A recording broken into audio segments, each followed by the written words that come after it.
Hey guys, thanks for tuning in. Today we're going to work through a lesson which is our 7.2 in our textbook, and it is on something called common factoring. So from last day in 7.1 you learned how to apply the method of FOIL, and when you FOILed, the purpose was to expand and simplify. So as a review, remember FOIL stands for first, outer, inner, last. If you need a stronger or more elaborate review, please rewatch the 7.1 video that I posted a couple days ago. We are going to move on, and today we're going to talk about what factoring is. Okay, so this is a completely new concept that we are looking at in our quadratic expressions unit. And your learning goal is I'm learning how to factor binomials and trinomials. So first in general, let's start with what you do know. Okay, so let's always think about the stepping stone before we get to the new material. And the stepping stone before the new material is something called distributive property. Okay, we'll start here.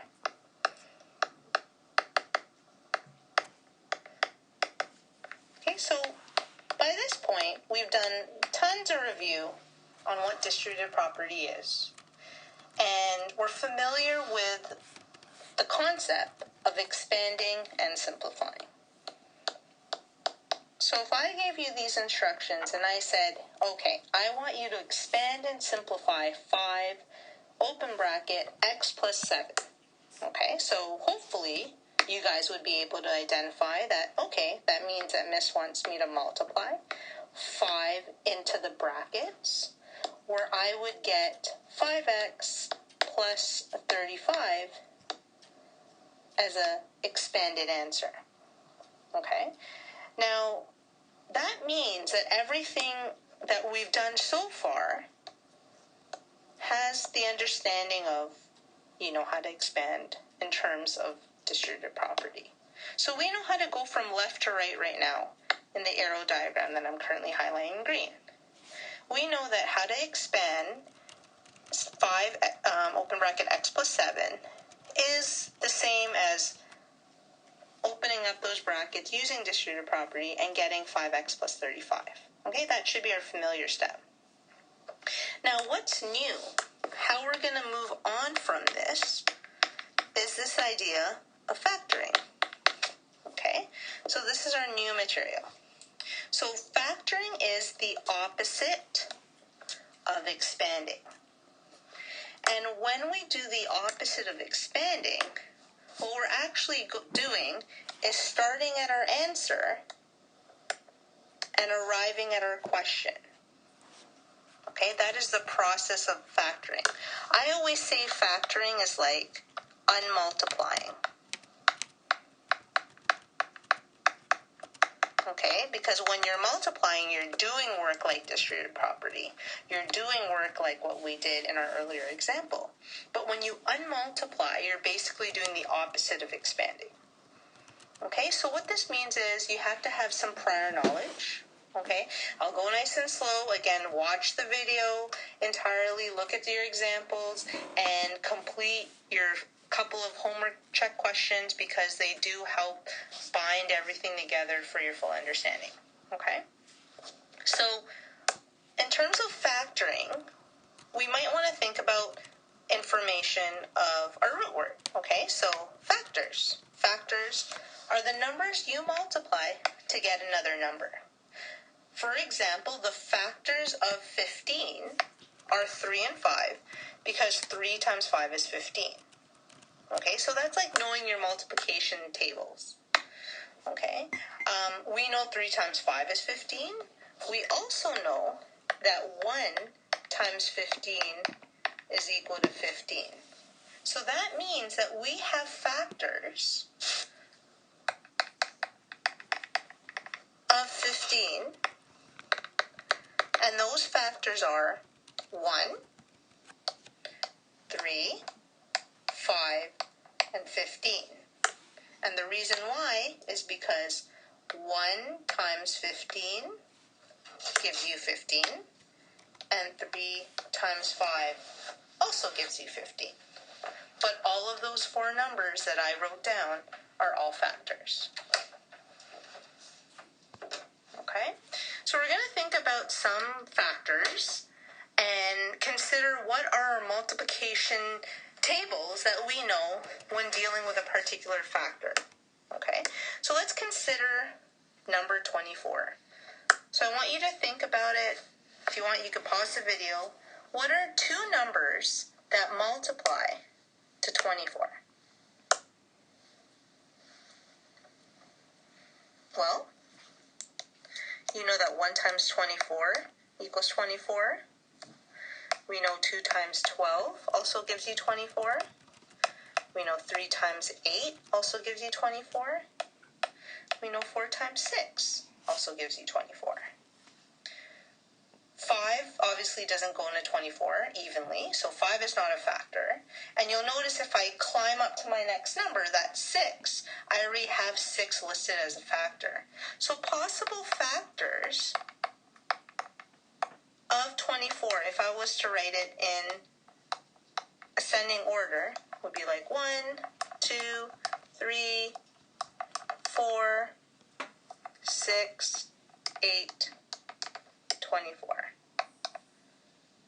And remember that rainbow effect that I was doing earlier where the ends are the factors that give you that product. So 1 times 24 gives you 24. 2 times 8. Oh, 2 times 12. 2 times 12. 3 times 8. 4 times 6. We begin to see the pattern. Okay? What are factors of 20? Well, 1 times 20, 2 times 10, 4 times 5.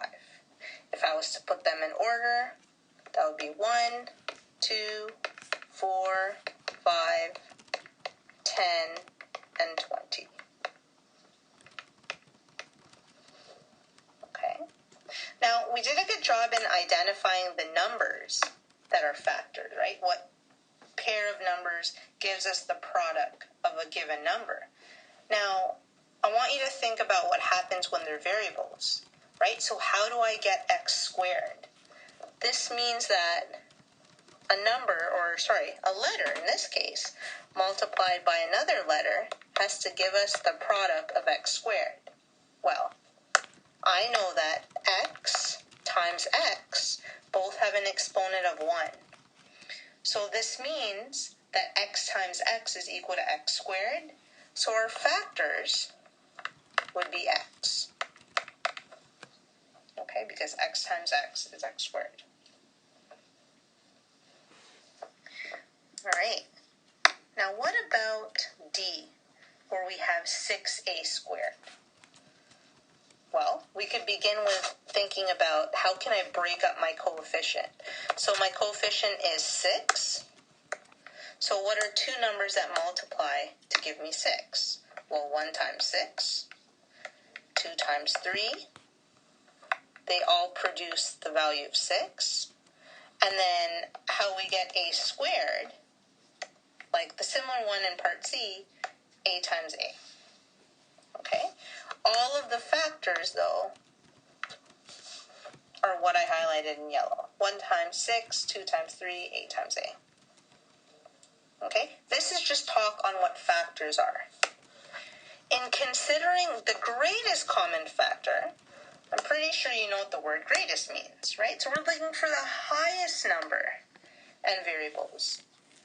Now, this highest number and variables means we're dealing with numbers, and we're also dealing with letters or variables. Okay? Now, the GCF may be a constant. It could be a number, like 2 is a number. It could be a variable, like x is a variable, or it could be both, like 2x. Okay, so this is something to keep in mind when finding the greatest common factor. And because we're always shooting for the greatest amount, we need to always make sure that this is the greatest common factor in terms of number, variable, or both each and every time. Okay? So let's take a look here. If we were to break up 6x,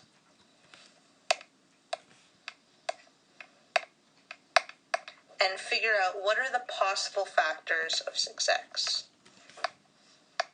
Well, I would say 1 times 6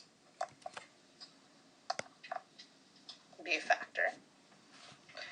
2 times 3 would be a factor. And x is also a factor. Okay, I'm not going to put the times anymore because now it's going to be a little confusing because a variable x is also a possibility for potentially choosing a GCF. Okay, so now we've listed the possible factors for 6x. Let's list the possible factors for 24. Okay, so for 24, we've done this right above, where we have 1 times 24, 2 times 12, 3 times 8, and 4 times 6. Okay. Now, in terms of finding the greatest common factor, we're looking for overlap. What is the greatest number, or term in this case, that both the pink and the orange values I've written out have in common? Okay, so yes, 1, as you notice, is in both pink and orange, but it's not the greatest. Let's take a look at the 3. Okay, 3 is the greatest common factor. We're going to check to see if we can pull out any variables, so any letters. Well, we see that there's an x here, but there's no x in orange for 24. So that means that our GCF is equal to 3. That is the greatest common factor between the two sets of values I wrote out factors for. Okay, let's try this again. So I got 10x squared, and I also have 15x. Okay, so for 10x squared, let's think about our factors. Well, we know 1 and 10, and 2 times 5, and of course, x times x, because that gives us our x squared. Okay, now we'll think about 15x. Okay, so 15x, 1 times 15. Oh, I don't want to include my times. Let's do 1 comma 15. And of course, 3 and 5 give you 15. And we have x as a factor, so let's just rewrite x. Okay. So that being said, if we take a look at our greatest common factor, what we can pull out of both pink and orange is definitely an x, right? I can only pull out one x though because there's 2 pinks and 1 orange. And then if I consider our numerical GCF, that would definitely be 5. So that means together your GCF is equal to 5x.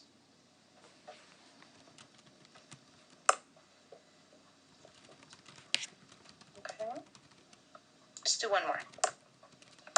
So once again, we have a couple numbers or terms to look at. We actually have a third now. We have 18x that we have to consider. So I'm going to go ahead and start breaking down our 3 terms.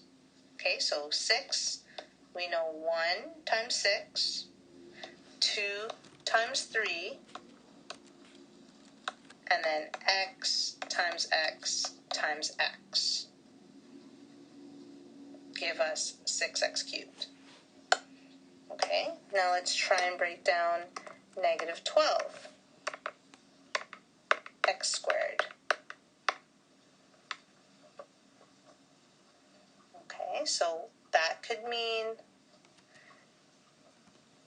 1 times 12, 2 times 6, 3 times 4.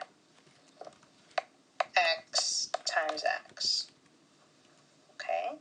Now, we might look at this and say, well, miss, what do we do with the negative? Okay? So with the negative, let's consider it as negative 1. Negative 1 times 12 gives you a product of negative 12. Now, similarly, that might mean negative 2 times 6 can also give you negative 12. And last but not least, negative 3 times 4 gives you negative 12. Now, all those numbers I just made negative, we got to consider,